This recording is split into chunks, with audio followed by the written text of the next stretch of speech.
I'm coming back to tell you some of my 2021 teacher resolutions, and I want to ask yours too. I would love to see a lot of comments about what your goals are for 2021.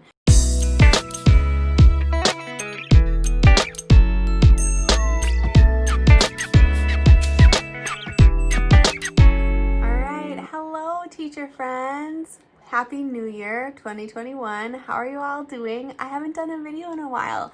I took quite a long hiatus here from YouTube, maybe about a month, and it was actually really refreshing. So just to give you a little backstory, last year I set a lot of goals for myself, and it was really a work hard, hustle kind of year for me. And it worked out well, right? With 2020 being what it became, I was home a lot, I could work a lot, I really had a good year. I was really happy with my income. It was what I needed it to be. I started outschool. I just really enjoyed it. So this year, as I took a break, I've been kind of considering what my goals for teaching are this year. And in 2021, I've decided to really take a step back. And I wanted to share my goals with you because they're not typical teaching goals. You're not going to see income goals here. You're not going to see class count goals here. You're not going to see referral goals. That's not really what I'm going for. I really have had the chance to reframe my perspective and really prioritize what's important to me. And this year, my priority is my family. I really realized this year with my kids being home, I have 3 kids, ages 10, 7, and 3. They're all at different schools. They're all in different stages. At one point, they were all in different learning styles, hybrid at home and in person. It was kind of crazy. I really decided that, you know what, teaching is so important to me and I love it, but it is definitely secondary.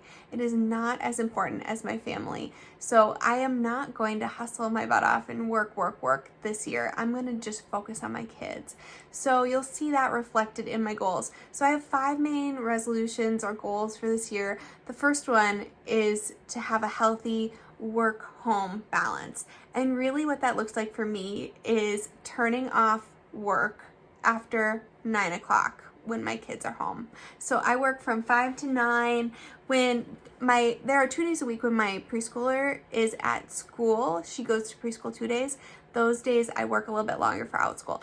But when my kids are home and I am with them, I am not going to be on Instagram. I'm not going to be doing YouTube. I'm not going to be checking my schedule or prepping for classes. I'm going to have a pretty hard line. So that's one of my goals for this year. So far, it's going well. I kind of like that I'm filming this video 2 weeks into 2020, so I can kind of tell you how it's going so far. So far, it's been really good and healthy for me to have those boundaries because I was becoming that mom that was always scrolling my teacher Instagram and filming reels and doing just all this silly stuff that really didn't matter.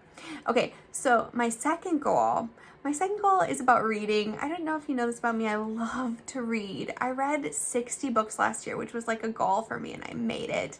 But one thing I'm noticing about my reading is I'm not reading a ton about my profession. And I want to get back into reading more teacher stories, more education books, more practices that are new in education. That's something I really want to get better at and be more intentional about this year. I have a list of a few titles that I'm really curious about, but I would love to hear from you too. What teacher books do you just love? Last year I only read a couple. Last year I read Educated, which is a memoir, which was on all the best-selling lists I'm sure you've heard about, by Tara Westover. It was incredible. I loved it. I would recommend that. And then I read kind of a random book. One of my teacher heroes is Ron Clark. Have you heard of him? He has written several books, and he wrote this book that had me just laughing called, I'll put a picture here, it's called No More Molasses Classes. And you have to kind of read the book to understand what he means by that. But I want to read more. I want to hear from other teachers, and I want to continue to grow in my profession. And I just love to read, so I might as well put those 2 things together, right? Okay, so those are 2 of my goals. Another goal is specifically with my students in OutSchool and VIPKID. I really want to begin to write better feedback. I have slipped into a lazy kind of feedback method where I use the templates on Feedback Panda and I really don't put much effort into it. And I feel like they deserve a little bit better. So for OutSchool, for my tutoring students, and then for VIPKID, my one-on-one ESL students, I want to put a little more effort into their feedback. And how that actually has been going so far is I've been writing shorter but more personalized feedback. So for those of you who know this situation, Feedback Panda is what I use, and it's an online website that has a huge template of a huge group of templates, and I basically have just been using the templates, and they're helpful and very useful, and they make it go fast.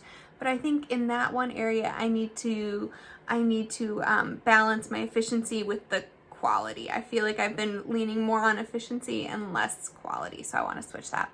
That's just one of my kind of personal goals this year. Then the fourth one, this one is going to be the hardest one probably. The fourth one is that I really want to build better teacher relationships. I realized I love Instagram, and that's where I've met a lot of awesome teachers, but I really want to meet some teachers in real life, and I want to do a better job of connecting with the teachers that I already know in real life, in my city, in my state. I have a few referrals who live close that I've referred that are my actual friends, and I feel like I haven't done a great job after I got them into the program. I feel like I haven't done a great job of like being their coworker. So that's something I'm going to work on this year, and I think that will include planning a couple meetups. I don't know if people are ready or willing to do a meetup in 2021, but that's kind of a goal. We'll see. We'll see how the year goes. I don't know. I love meetups. I've been to 3 VIPKID meetups. I've led 2 of them and I've been to 4. I've led 2 and attended 2. And at the last one I went to, I got to speak. It was really exciting. I got to speak about my experience winning the China trip. So I feel like I have the confidence to lead a meetup. For a long time I was so shy and didn't think I could do it. But now I feel like I'm ready and I can kind of be a host or a facilitator for that thing. So that's one of my goals.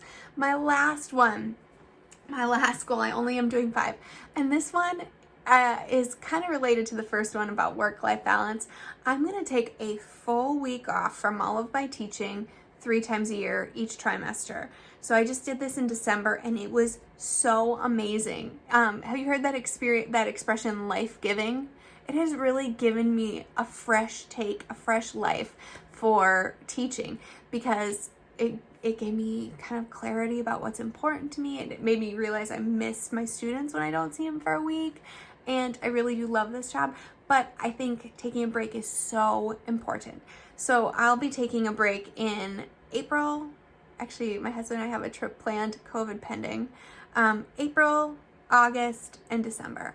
And I mean a full week off. No like taking priority bookings or no here and there, like a full Sunday to Saturday, 0 classes, 0 teaching, where I fully turn off my work brain. And I think that's just what I need. For you as a teacher, I'd love to hear like what you feel like you need for rest, because that really works for me. So my 5 goals, resolutions for 2021, I'm looking over here to make sure I get them right. They're to have better work-life balance, to read more books about education, to revamp my feedback style, to meet up with teachers in real life and build coworker relationships, and to take a full week off 3 times a year. Those are my resolutions. I would love to hear from you. What are your teacher resolutions? What are you going to do differently in 2021, if anything? I'd love to hear that so we can learn from each other. All right, thanks everybody for watching, and have a good day.